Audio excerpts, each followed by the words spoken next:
Dalam hadis Nabi dikatakan, iyyakum wa khatra'ad diman. Jauhi kamu wanita yang khatra'ad diman, kata Rasul. Lalu sahabat bertanya kepada Nabi, ma khatra'ad diman ya Rasulullah? Apakah itu khatra'ad diman ya Rasulullah? Rasul menjawab, al-mar'atul hasna fil mambatis su. Wanita yang cantik di keluarga yang tidak baik. Apabila kecantikan itu berasal dari keluarga yang tidak baik. Kita sudah tahu bahwa ayahnya adalah seorang pemabuk. Saudara-saudaranya, paman-pamannya adalah penjudi dan sebagainya.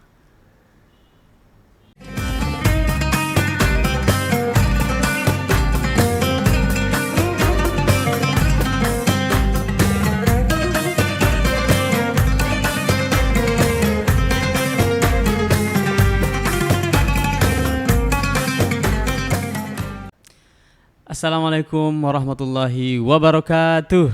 Waalaikumsalam warahmatullahi wabarakatuh.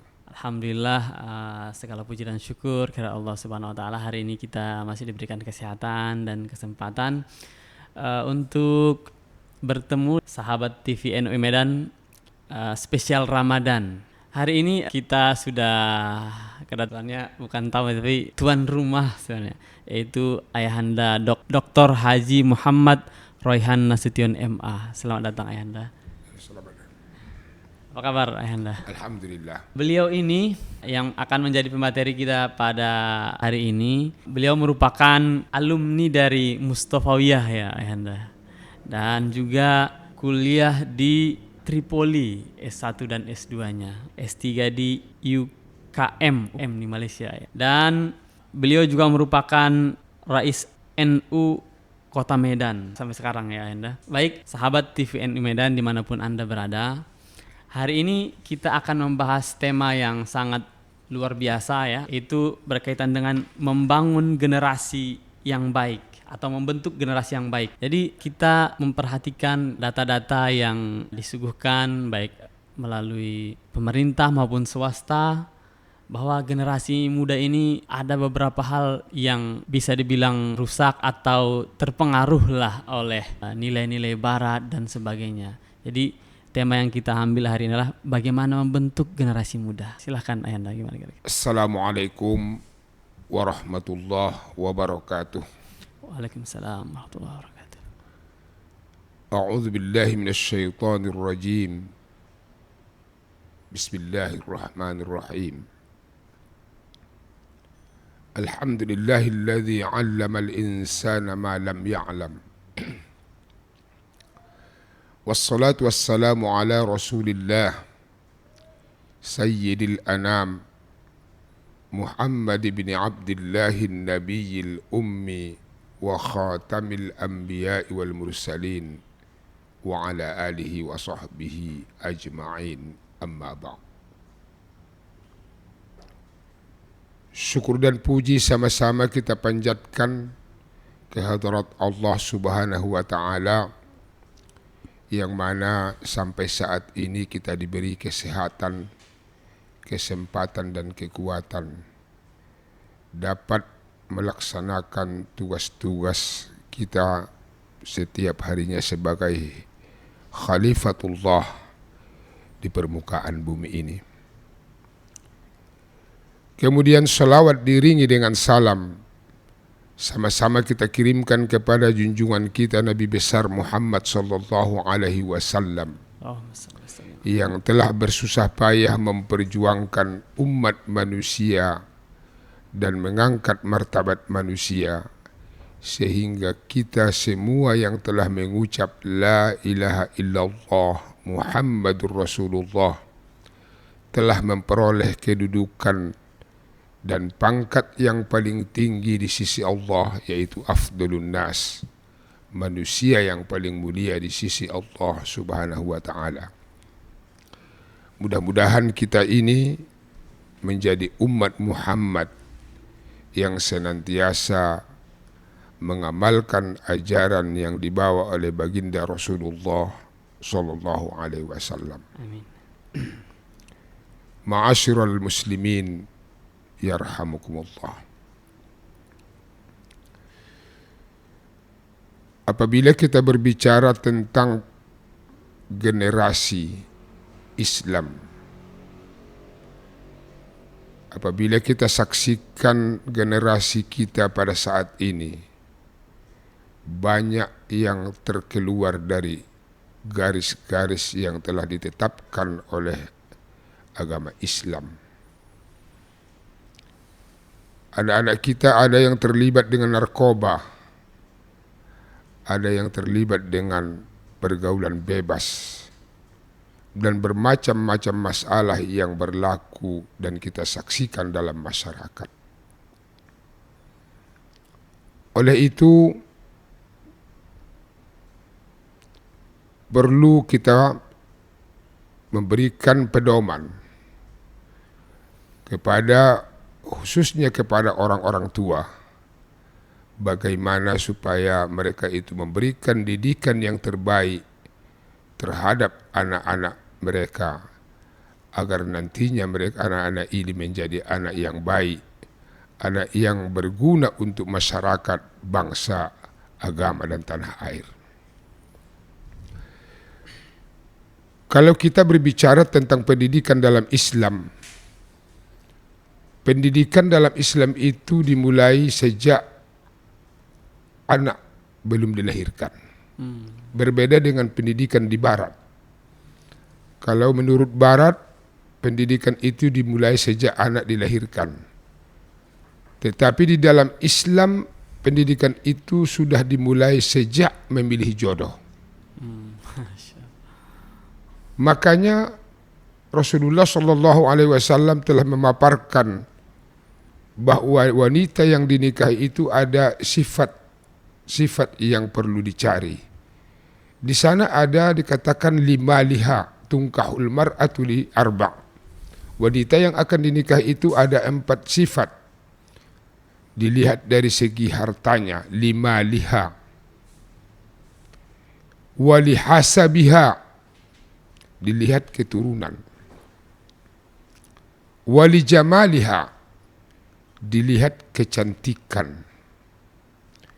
Kemudian dilihat dari segi agamanya. Dalam 4 sifat yang ditawarkan oleh Rasulullah SAW, Rasul menggarisbawahi, fadhfar bidzatid din, pilihlah wanita yang beragama, taribat yadak, engkau akan beruntung.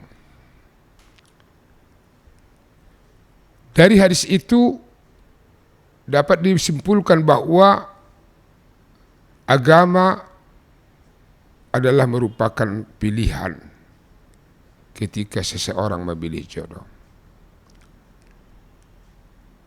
Maka apabila kita lihat dalam satu keluarga yang mana anak-anak mereka itu jauh dari ajaran Islam, jauh dari ketetapan yang telah ditetapkan oleh Rasulullah SAW, jangan kita selalu mengatakan bahwa anak itu adalah anak durhaka, anak itu adalah anak yang jahat, sementara kita belum melihat asal dari mana anak ini datangnya.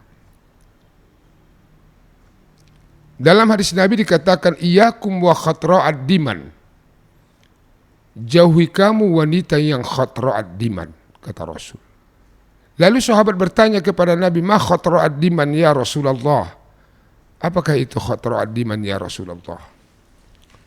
Rasul menjawab, al-mar'atul hasna fil mambatis su', wanita yang cantik di keluarga yang tidak baik.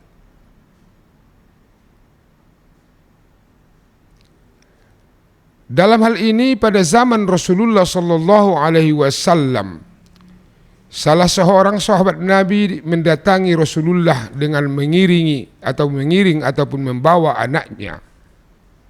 Lalu dia mengatakan kepada Nabi, ya Rasulullah, anak saya ini adalah anak durhaka. Anak saya ini tidak patuh dengan perintahku. Anak saya ini tidak mau mendengarkan apa yang baik. anak saya ini tidak mau melakukan hal-hal yang baik. Lalu Nabi mendengarkan itu. Tetapi sebelum Nabi menjawab pernyataan-pernyataan orang tua ini, anak itu bertanya kepada Nabi, "Ya Rasulullah, adakah seorang anak itu memiliki hak terhadap orang tuanya?" Anak ini bertanya kepada Nabi. Lalu Nabi mengatakan, "Na'am. Anak mempunyai hak terhadap orang tua." Lalu Rasulullah SAW menjelaskan yang pertama, hak anak terhadap orang tua agar si ayah ini memilih istri atau memilih ibu kepada anak-anaknya dari keluarga yang baik-baik. Itu yang kita sebutkan tadi, lihasabiha, itu keturunan.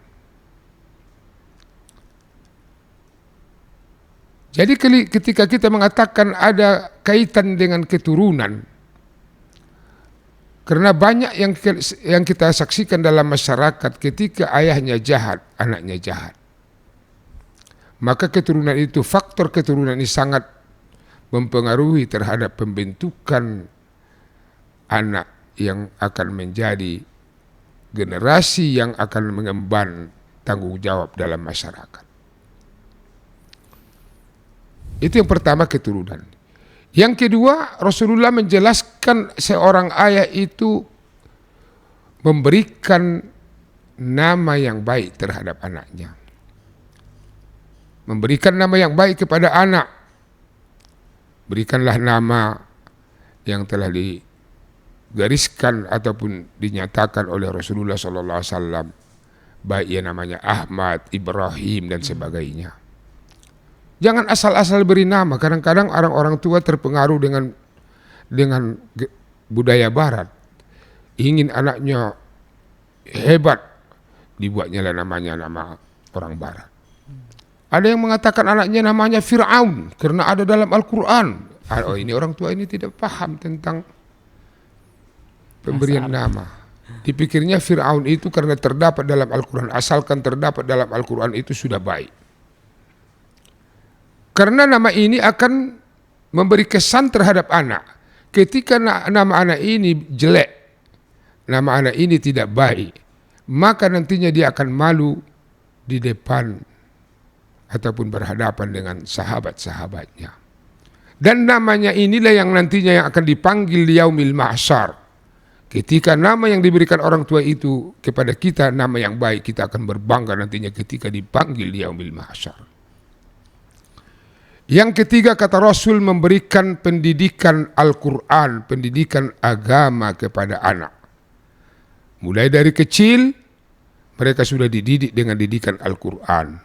Diajari mereka itu membaca Al-Quran. Diajari mereka itu memahami Al-Quran. Diajari mereka itu bagaimana mengamalkan Al-Quran.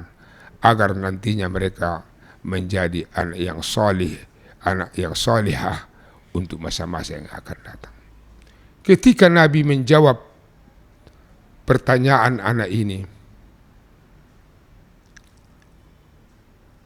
anak itu mengatakan kepada Nabi, "Ya Rasulullah, ayah saya telah memberikan nama kepada saya Ja'al." Ja'al itu artinya jantan binatang. Kemudian, "Ya Rasulullah, ibu yang dipilih orang tua saya menjadi ibu saya adalah dari keluarga hamba. Saya malu ya Rasulullah, ibu saya seorang hamba." Yang ketiga, "Ya Rasulullah, tidak pernah orang tua saya memberikan didikan Al-Quran, memberikan didikan agama kepada saya. Makanya apa yang dikatakan oleh orang tua saya ini adalah datangnya dari beliau. Kejahatan-kejahatan yang muncul dari saya bersumber dari orang tua saya." Maka Rasulullah SAW mengatakan kepada sahabat ini, "Wahai orang tua, sebelum anak kamu durhaka kepadamu, kamu telah terlebih dahulu durhaka kepada anakmu." Dari situ dapat kita pahami bahwa pendidikan Dan juga pemilihan terhadap istri, memilih jodoh adalah merupakan tanggung jawab seorang ayah, supaya nantinya anak-anak mereka itu, anak-anak yang dilahirkan menjadi anak-anak yang baik. Ini yang pertama. Yang pertama, memilih dari mana akan datang anak kita. Setelah itu Rasulullah telah menggambarkan, telah memberikan garisan-garisan dan pedoman bagaimana mendidik anak. Sejak anak dilahirkan, Rasulullah memberikan pedoman agar anak itu diazankan dan diiqamatkan, dibacakan azan ke telinganya, supaya yang pertama kali didengarnya ketika dia sampai ke permukaan bumi ini, kalimat yang pertama dengarnya adalah kalimat La ilaha illallah Muhammadur Rasulullah. Artinya seorang ayah akan memberikan ataupun menanamkan akidah Islam terhadap anaknya. Begitu anak berumur 7 hari, Rasul mengatakan supaya dibuat akikahnya.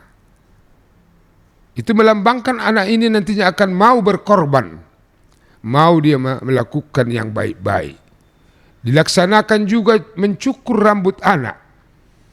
Anak itu dicukur rambutnya, dan rambut yang dikumpul dari hasil cukuran itu ditimbang dan disedekahkan kepada orang-orang miskin. Ini yang semestinya dilakukan seorang ayah. Dan pada saat itu berikanlah nama yang baik terhadap anakmu. Ini baru umur 7 hari. Kemudian anak dididik seterusnya, diberikan didikan Al-Quran, diberikan didikan yang berkaitan dengan keduniaan, supaya nantinya anak ini bisa membuat keseimbangan. Rasul menyuruh supaya anak itu diajarkan bagaimana cara membawa kuda, bagaimana cara berenang, supaya anak ini bisa membuat keseimbangan antara dunia dan akhirat.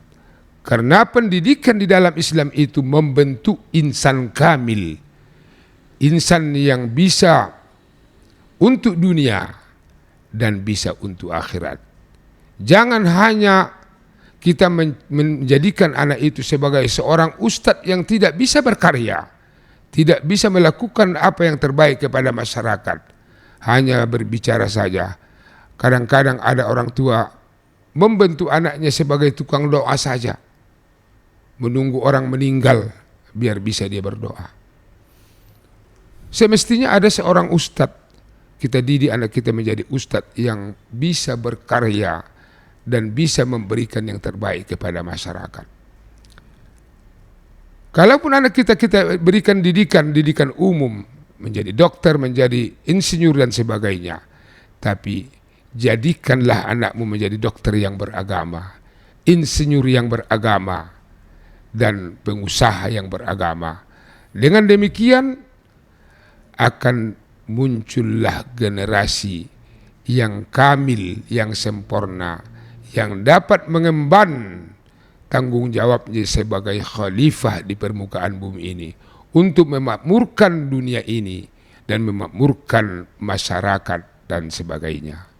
Apabila setiap rumah tangga melaksanakan pendidikan yang baik terhadap anak-anaknya, memberikan pendidikan yang seimbang antara dunia dan akhirat, maka akan muncullah generasi-generasi yang baik. Akan terbentuklah keluarga-keluarga yang baik. Akan berdirilah desa yang baik, kecamatan yang baik, kabupaten yang baik, kota madya yang baik, provinsi yang baik, negara yang baik. Itulah yang selalunya kita inginkan, yang selalu kita katakan, mengharapkan baldatun thayyibah wa rabbun ghafur, negara yang aman dan mendapat keampunan dari Allah Subhanahu wa taala. Hanya itulah yang dapat kita sampaikan. Wallahul muwaffiq ila aqwamit thoriq. Assalamualaikum warahmatullahi wabarakatuh. Assalamualaikum warahmatullahi wabarakatuh. Masya Allah, luar biasa sekali penyampaian yang disampaikan oleh Ayahanda. Bagaimana cara membangun generasi yang baik. Tadi ada beberapa yang saya catat ya. Di antaranya ternyata memilih atau mendidik anak itu bukan dari lahir. Ya, selama ini yang kita ketahui, ternyata memilih atau mendidik generasi atau menciptakan generasi yang baik itu dimulai dari memilih ibunya ya Ayahanda. Baru memilih ibu yang baik. Terus yang kedua memberikan nama yang baik. Yang ketiga memberikan pendidikan agama atau terutama pendidikan Al-Quran ya Ayahanda. Terus diazankan bagi laki-laki setelah lahir dan diikomahkan. Terus yang kelima setelah dia berusia 7 tahun diakikahkan. 7 hari. 7 hari dia diakikahkan. Dan selanjutnya diberikan pendidikan untuk menambah skill ya, yang bisa melahirkan keseimbangan dunia dan akhirat ya Ayahanda. Masya Allah, luar biasa sekali. Mungkin ada sedikit pertanyaan Ayahanda. Ini tadi saya dengar Ayahanda Rasulullah melarang ya kan untuk menikahi perempuan yang cantik dari keluarga yang tidak baik gitu. Apa penjabarannya kira-kira kenapa ini dilarang, hal apa saja yang kita hindari dari wanita cantik dan dari keluarga yang tidak baik ini? Dalam hadis itu dikatakan tungkahul mar'ah li arba', termasuk di situ li jamaliha, kecantikan. Nabi menawarkan adanya kecantikan. Memang kalau ada yang cantik, langkah baiknya. Karena kecantikan itu akan menjadikan suami ini semakin puas. Semangat. Jangan nanti begitu, karena kadang-kadang dalam masyarakat kita ini baru 2 minggu dia menikah sudah diliriknya orang yang lewat, sedangkan istrinya di sampingnya. Jadi kalau istrinya cantik, insya Allah dia akan terjauh dari godaan-godaan yang lain, karena dia sudah merasa puas dengan apa yang ada di sampingnya. Tetapi itu bukan suatu pilihan pertama. Apabila kecantikan itu berasal dari keluarga yang tidak baik, kita sudah tahu bahwa ayahnya adalah seorang pemabuk, saudara-saudaranya, paman-pamannya adalah penjudi, dan sebagainya. Karena anak itu terdidik di keluarga yang seperti itu, boleh jadi nantinya dia terpengaruh ataupun melihat bahwa sesuatu yang dilakukan oleh keluarganya itu sesuatu yang dianggap remeh atau tidak salah dalam pandangan masyarakat. Karena selalunya dia dikelilingi dengan kejahatan. Maka apabila nantinya dia sudah dewasa, karena dia selalunya sebelumnya melihat di keluarganya itu ada yang melakukan hal-hal yang sumbang. Nah, jangan kita salahkan anak. Kenapa? Karena dia memang terdidik di keluarga yang seperti itu. Oleh itu, kita jauhi wanita yang dari keluarga yang dianggap bobrok ataupun dianggap tidak baik, supaya jangan nantinya mempengaruhi kepada pendidikan anak-anak kita di masa depan. Karena pengaruh keluarga itu sangat besar di dalam membentuk generasi ataupun membentuk insan kamil yang seperti yang kita katakan tadinya. Baik, terima kasih Ayahanda. Mungkin pertanyaan terakhir mungkin sebelum closing statement. Dalam keluarga itu mana tahu mungkin Ayahanda sudah ada yang terlanjur memilih pasangan yang tidak tepat, tapi sudah menikah dan punya anak. Gitu. Bagaimana kira-kira tipsnya Ayahanda supaya bisa mendidik anak yang baik secara agama dan juga skillnya sehingga bisa tadi mendapatkan keseimbangan dunia dan akhirat. Ada pengetahuan agamanya dan juga bisa memenuhi kebutuhannya. Baik. Makanya dari awal sebelum melangkah ke jenjang pernikahan, Rasul sudah menetapkan atau sudah menjelaskan, unzur ilaiha, lihat wanita itu, lihat dulu, fa innahu ahra an yu'dama bainakuma, untuk menjadikan hubungannya nanti lebih erat di antara keduanya. Artinya sebelum menikah itu semestinya seorang suami, seorang calon suami itu harus terlebih dahulu melihat betul-betul untuk mendapatkan istri yang akan menjadi orang tua ataupun menjadi ibu kepada anak-anaknya. Bahkan Rasulullah pernah ditanya oleh sahabat, ada seorang sahabat yang sangat pemalu. Bagaimana ya Rasulullah, saya tidak mampu kalau bertentangan dengan wanita. Rasul mengatakan, kamu intip dia dari belakang kayu itu. Artinya supaya dilihat, perlunya melihat. Makanya perlunya penyelidikan terhadap seorang calon istri. Namun demikian kalau sudah terjadi, setelah itu memang tidak boleh kita katakan saya sudah salah pilih, saya sudah menyesal, akan saya gantilah ini secepatnya.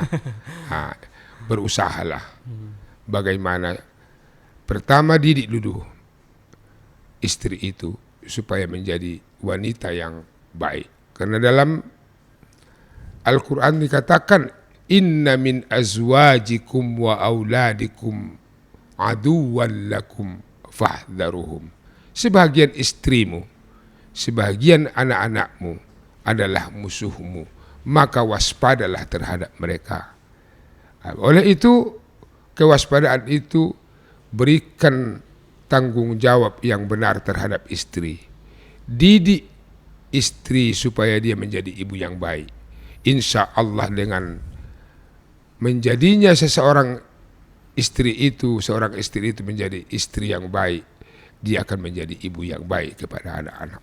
Ibunya yang perlu dididik karena mereka, anak-anak itu mendapat didikan pertama dari seorang ibu ya Ayanda. Terima kasih Ayanda. Mungkin sebagai closing statement atau penutup lah Ayanda dari pertemuan kita ini yang Ayanda ingin sampaikan kepada pemirsa Sahabat TV NU Medan. Bismillahirrahmanirrahim. Alhamdulillahirabbil alamin wassalatu wassalamu ala asyrafil anbiya'i wal mursalin wa ala alihi wa sahbihi ajma'in. Dalam membentuk generasi muda yang bisa menjadi harapan bangsa, agama, dan tanah air, kita harap kepada seluruh orang tua agar memberikan perhatian yang khusus terhadap pendidikan anak. Pendidikan dalam Islam telah ditetapkan oleh Rasulullah SAW. Kita tidak semestinya terpengaruh dengan pendidikan Barat. Pendidikan dalam Islam itu telah ditetapkan bainal layyin wasyiddah, antara lemah lembut dengan keras. Jangan terlalu lembut, jangan terlalu keras. Maka ketika kita sekarang ini menerapkan pendidikan yang dari Barat, tidak boleh anak disentuh, tidak boleh. Bahkan kadang-kadang ketika gurunya menyentuh anaknya, dia bawa gurunya itu sampai ke polisi dan sebagainya. Sebenarnya pendidikan itu ada kekerasannya, ada kerasnya dan ada lembutnya. Dan kerasnya itu pun sudah ditetapkan. Ketika kita memukul anak, pukulan itu ada panduan-panduan yang telah diberikan oleh Rasulullah SAW. Oleh itu, jadikanlah pendidikan Al-Quran, pendidikan As-Sunnah, apa yang telah ditawarkan oleh Al-Quran dan Sunnah, ditawarkan oleh Nabi SAW, itulah jadikan sebagai pedoman dalam mendidik anak-anak, agar nantinya anak-anak ini menjadi manusia yang kamil, yang sempurna, yang dapat berguna untuk dunia dan akhirat. Assalamualaikum warahmatullahi wabarakatuh. Waalaikumsalam warahmatullahi wabarakatuh. Terima kasih Ayanda. Wejangan yang sudah disampaikan sangat berguna dan tentunya berpengaruh besar bagi kita jika kita terapkan ya. Mudah-mudahan memberikan pengetahuan bagi kita dan bisa kita amalkan sehingga generasi muslim ke depannya lebih baik. Untuk itu demikian acara kita pada hari ini. Mari sama-sama kita tutup mengucapkan alhamdulillahirabbil alamin. Wallahul muwaffiq ila aqwamit thoriq. Wassalamualaikum warahmatullahi wabarakatuh.